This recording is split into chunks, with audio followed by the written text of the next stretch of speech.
Hey guys, Wendy Day here. Welcome back. I'm so excited that I've learned how to interview people and edit. This is like the coolest shit ever. I'm sitting here with Lester Pace, one of my friends. I love Lester Pace.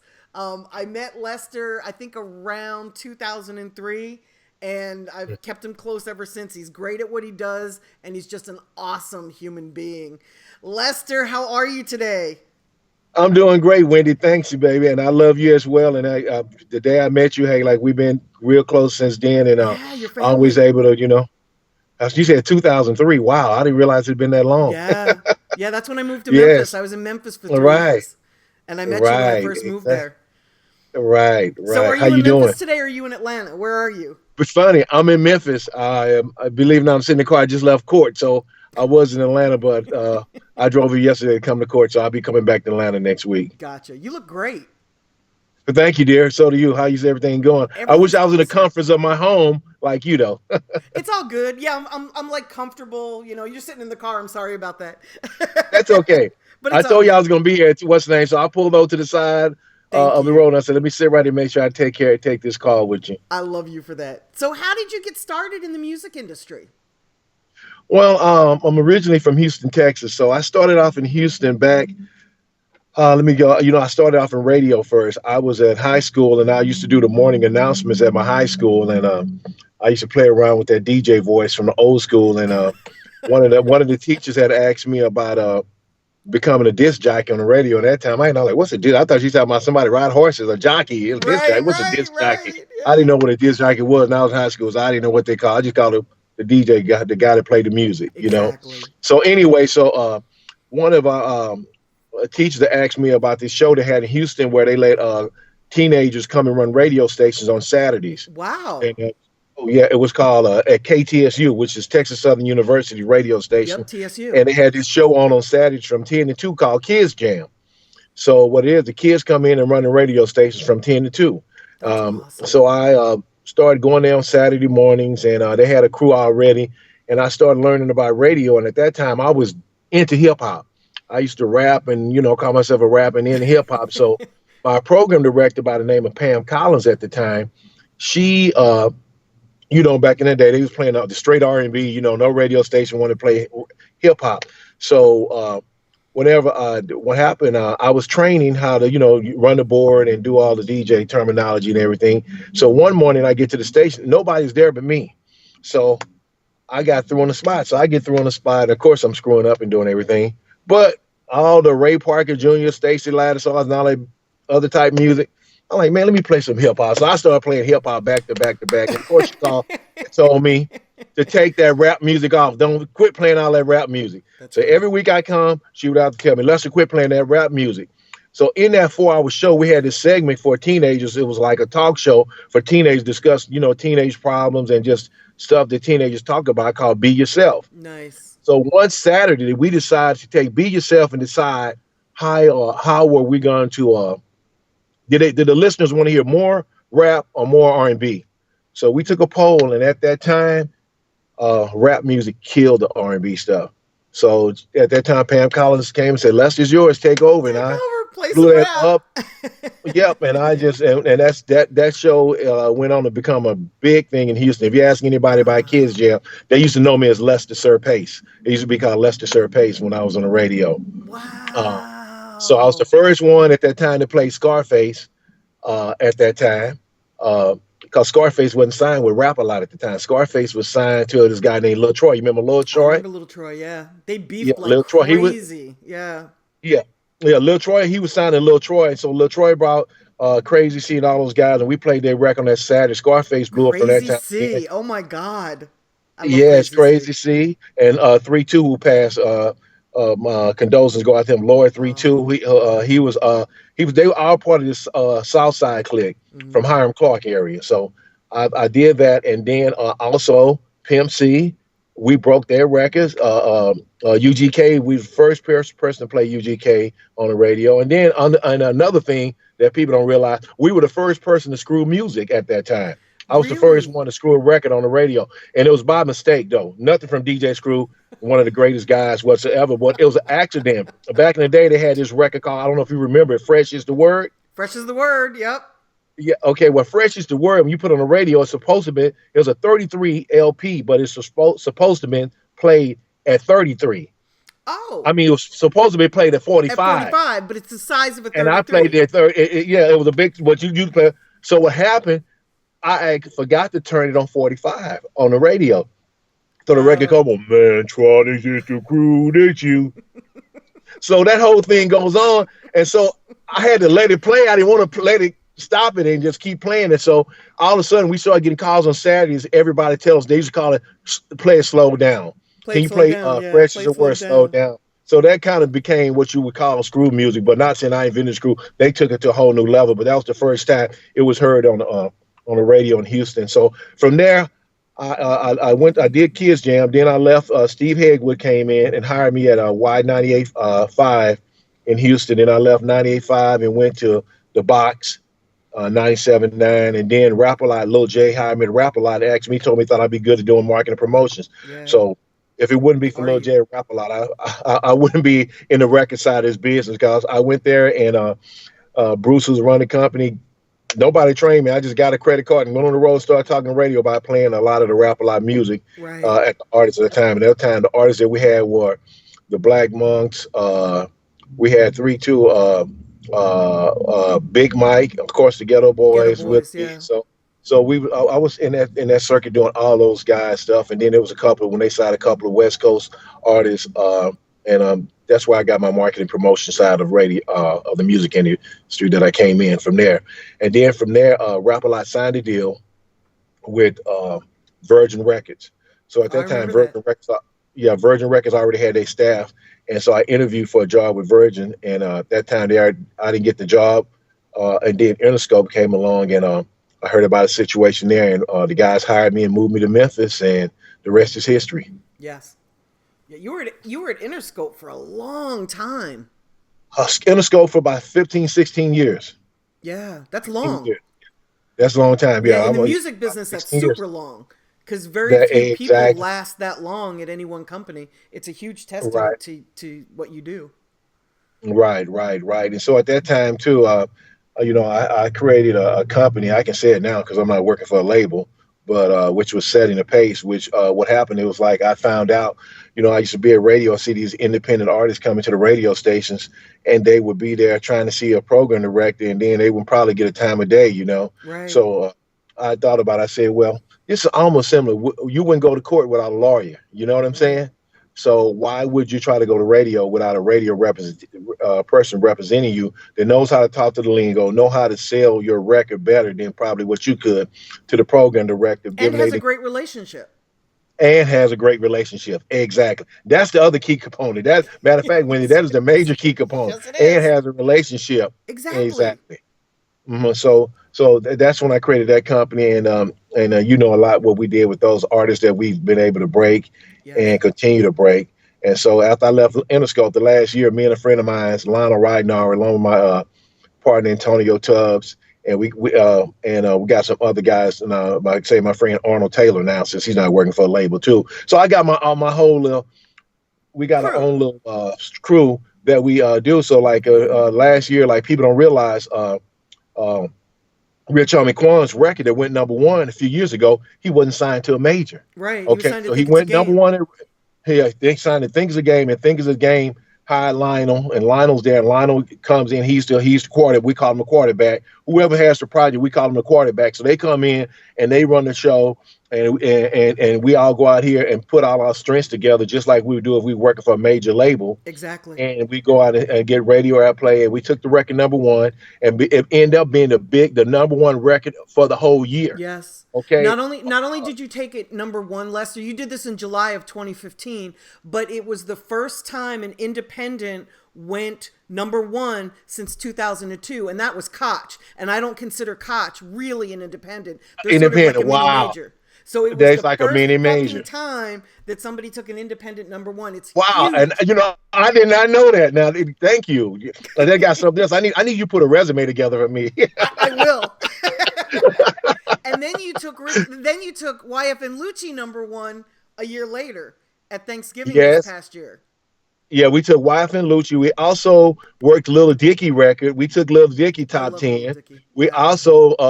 also did Made in Tokyo, Uber Everywhere. Um, and so got a platinum plaque. I just got a platinum plaque on there for platinum sales and everything. So what Congratulations. I'm really enjoying to see is now letting the artists know you can be major but indie. That's my Right. key terminology there. You can be Right. major but indie, and they ask me, well, what? They ask me whether should they get it, and I might be moving fast. I need No, to let you please, ask go a ahead. No, question. go ahead. Go ahead. Because you're going to Okay. say everything I'm going to ask you anyway. Well, so I tell artists, you know, well, if you don't have financial needs to be independent, then you need a major label. Right. But if you Or an have investor. somebody back, huh? Or an investor. Or an investor, Mm-hmm. yes, exactly. Investor or someone putting money behind you, then you probably need a major because you got to have money to do the things that you need to do in order to make certain things work in this business. Now, but if you have your own money, you can do like you say, think it's a game, and some of the other people got investors and stuff, and come out and they have their own label and their whole own thing. And that's one thing I really like the years working with Yo Gotti. I've been dealing with Yo Gotti since I knew you in 2003. Yeah, you have. Gotti invests in his own money in himself. And I say I like Gotti because not just an artist, but as the businessman, he invested his money into himself. So Yes. Gotti wouldn't go out there and do a show and make $10,000 or $15,000 and not invest it back in himself. And most of these artists, they don't want to invest their money into themselves.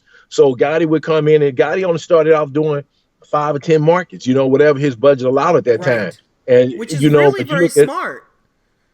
right, exactly. Yes. We only did those markets, and so he was able to go around and do shows, and he Exactly. He just could back started to up what you were expand. doing.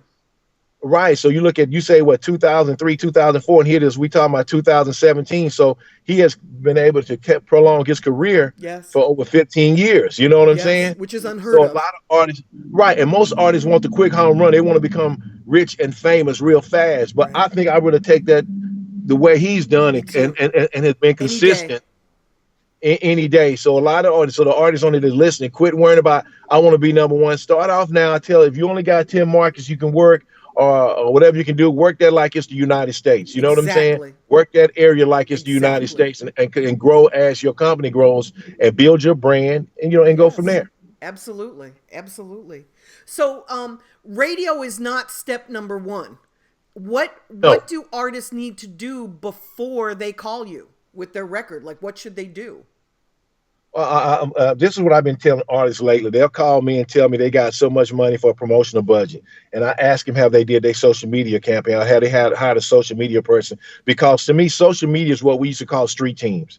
Right. Okay, you still can put street team in certain markets. Like most time I use a street team like a Dallas.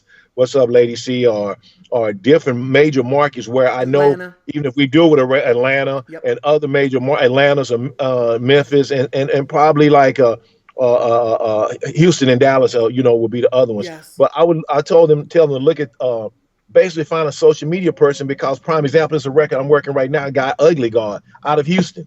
Okay, this guy got 40 some thousand or 20 million views on his YouTube. Ooh, nice. Okay, but this only through the social media platform before he even came to radio. So right now the artists have the opportunity to make money where they couldn't back in the day because they had to worry about Right. somebody buying a single. But now with the monetary sales that you see coming from YouTube, Spotify, and all the other streaming services, they have the opportunity to really know if you got a record.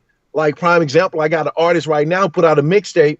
But even with Yo Gotti and his mixtape would come out, we probably work a record when he first dropped his mixtape. But it would be another record that comes off that mixtape that lets us know that that's the record that should be working. So Right. I tell the artists if they don't have, there's some companies and some people out here who work social media to hire somebody to do social media to get themselves going first because they might not be ready for radio at that time Exactly. on this first mixtape. It may be the second song. They might not have a record that's really a radio record. And I tell them, would you rather go spend $3 or $4 or $5,000 working a record on social media or spend 20 or 30 and it's gone in 6 to 8 weeks and you Right. didn't really have the record that you really needed to have at radio? Right. Right. Right. Mhm. And radio can get very expensive very fast because you got to keep feeding the bear, you know?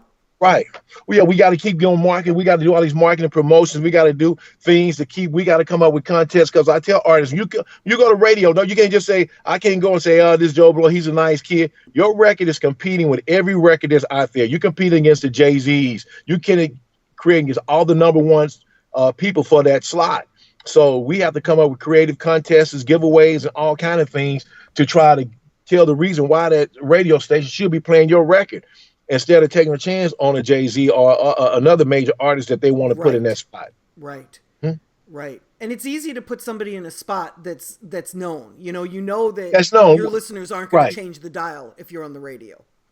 Well, yes, and now since radio has changed now, instead of when they just used to get ratings, now you got this PPM, which they listen to. They can tell when a person turns on and turn you off. A lot of program directors are scared to take those chances now on trying to give unestablished artists an opportunity to be on the radio. So that's why we usually start with the smaller markets, who will give an opportunity. People come in and say, I want Houston, I want Dallas, I want New York. I say, yeah, you know what? So does a lot of the major artists and Beyonce. None of those people sometimes don't get to that record till we build it up on the chart. Exactly. Till we get it to certain criteria that fit it, where I can go. And we know when we can go to this stage and say, hey, I got the story you need now. Dude, I think you should give this guy a shot. Exactly. Mm-hmm. I think that we sometimes forget that radio doesn't exist to break new artists. Like, that's not their job. Radio's job is to make ad dollars, to make ad revenue. So they want to play whatever music is going to bring in the most amount of people so that they can get as much money as they can for their ad revenue. And that has nothing to do with an artist that I'm working. I've got to build that artist.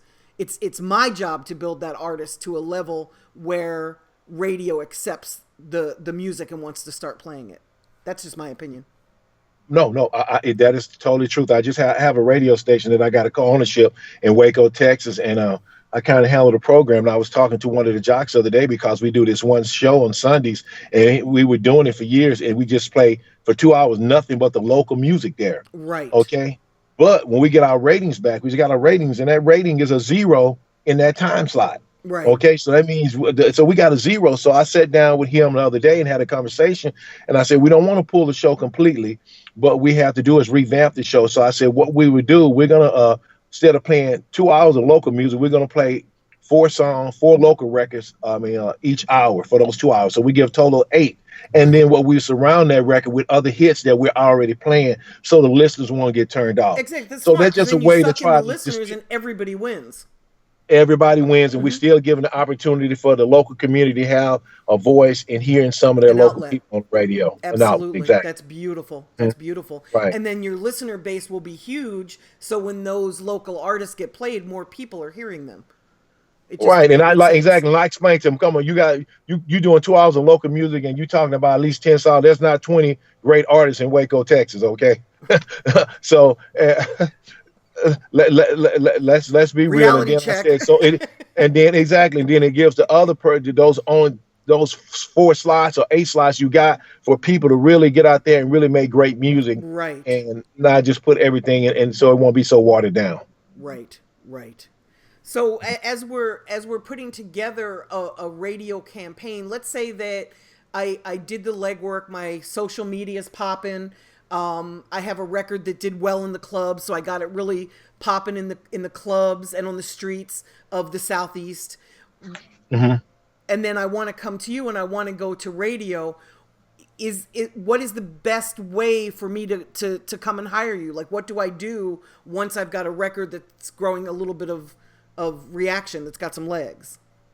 What I normally do is tell people to first MP3 me the record, and then I get the record and I send it to a couple of my guys on my team, and we'll sit down and we'll talk about it and see if there's something that we think we can take to radio, because we don't just take any record because somebody feel like it's a record. Right. Because at the end of the day, we want to be successful too in helping the client. Right. Okay. And I always tell people, if a lot of these guys that do radio promote, they just take people's money and then they don't provide a great service. So I tell people my job is to keep them in business, not out of business. Exactly. Okay.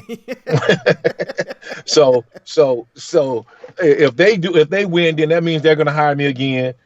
And a lot of times, a lot of times it works, and then of course there's going to be times it don't work. I mean, I'm sure you know your business. Nobody's never happy. They think they're a star and it doesn't work, and of course they got to find somebody to blame. Exactly. But I try to tell the artists, look, I try to get them to spend less. I don't even want to call the artist out. I know last year I worked a record on artists. It was his first record. He had a major artist on the record, so I worked the record for him, and then he got to the point we had been working it almost 8 to 10 weeks, and then he was like, man, I want to be on the chart and stuff. I said, well.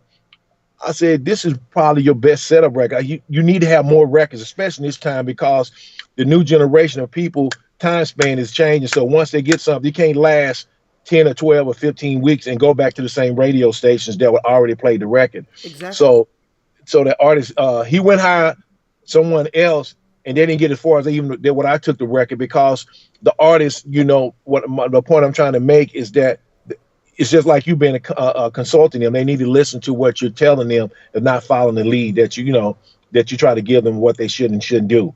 That's a novel idea, to actually listen to somebody that you hire for their advice, for their expertise. Right. Exactly. What a concept. Right. So that's what the artist would do is hire me. Then we'll get together. We'll put a plan.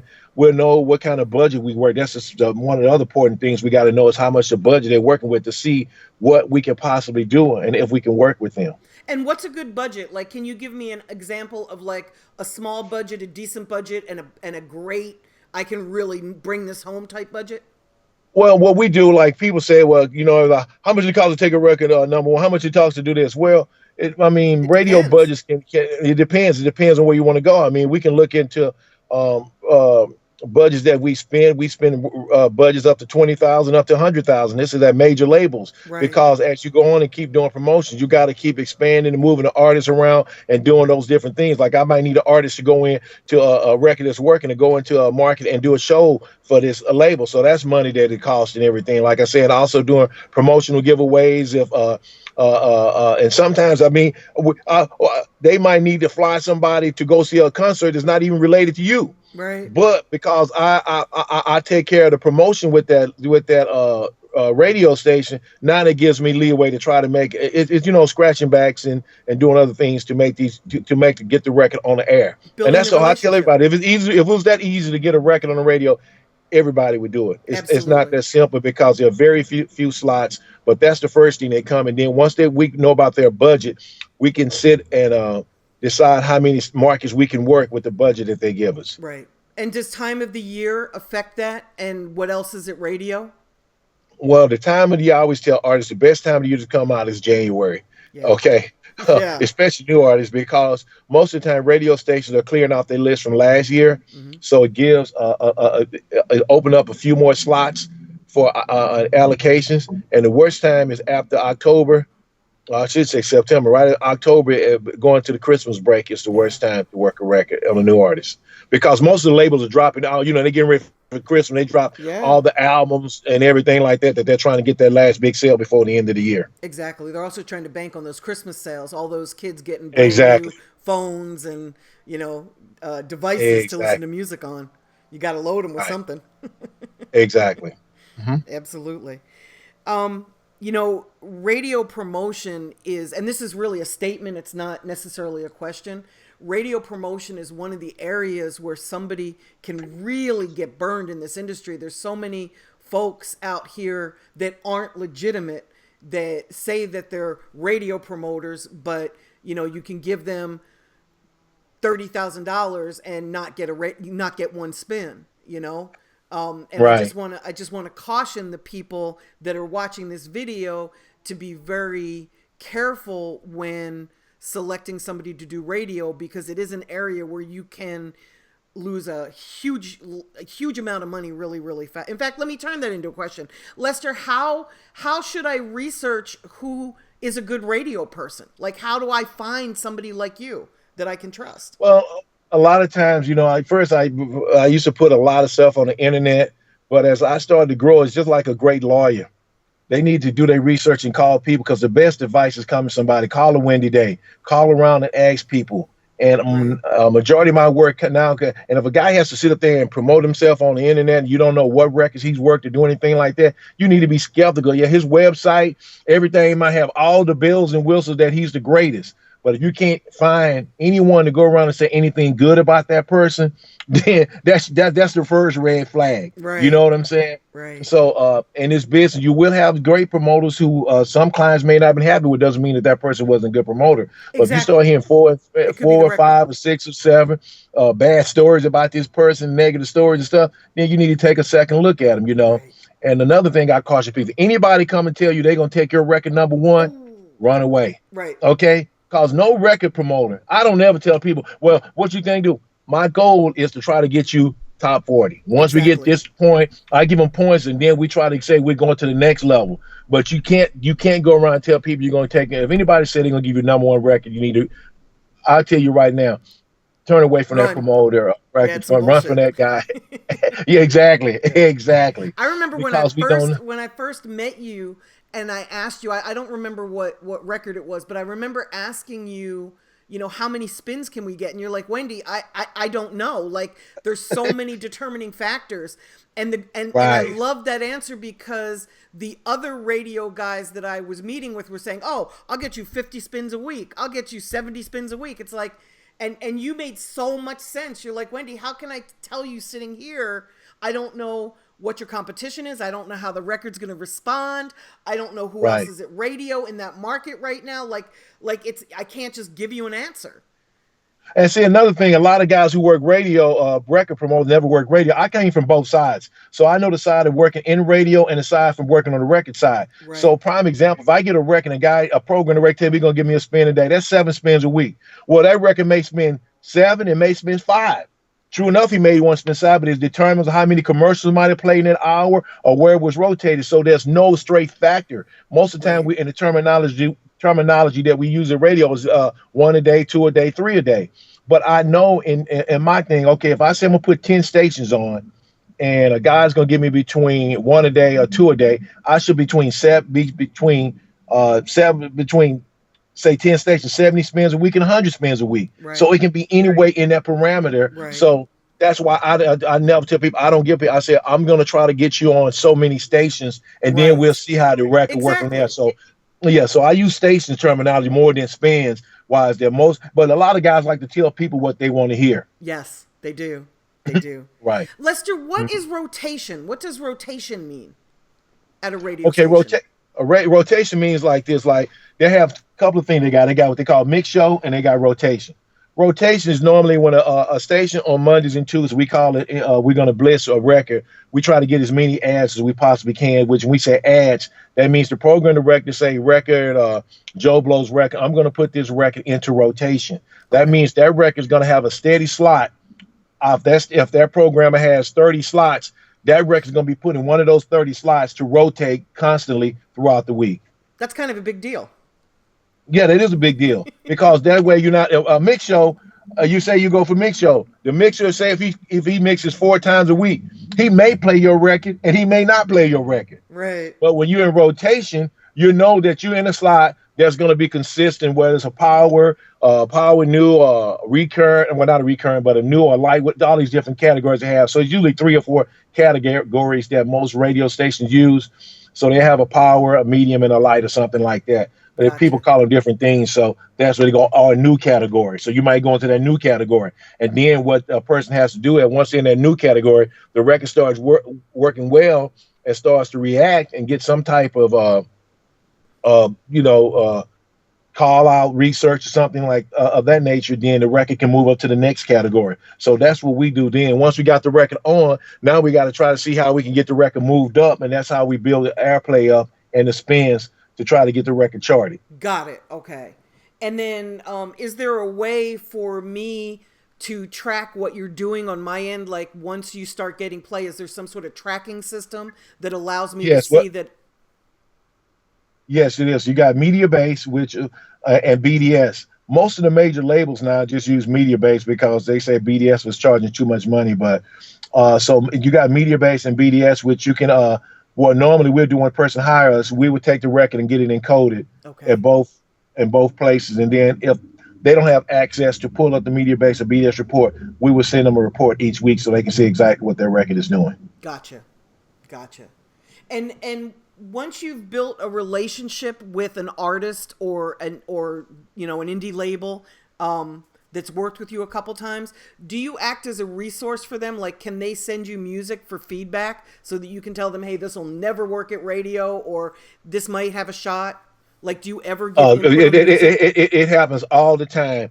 Matter of fact, I'm working with a guy out of Dallas right now, and they sent a couple of records, because of course they may not have been cleaned up good, and we have to know, because radio is more about the hook and everything too of a record, because they could have just call a research. They put out call a research. They don't send the whole record. They just send the hook of the song. Right. And if that's not coming back, I try to listen and see if the record got the perfect hook that people, everybody like to sing along with records. I tell people, how many records you say that you hate, and then all of a sudden you start to like the record because it got to rotate it. And it's called radio programming. Yeah, they're programming you. Yeah. They're programming. Yes, you being programmed. Yes. Okay. That's and now so you're singing true. the song.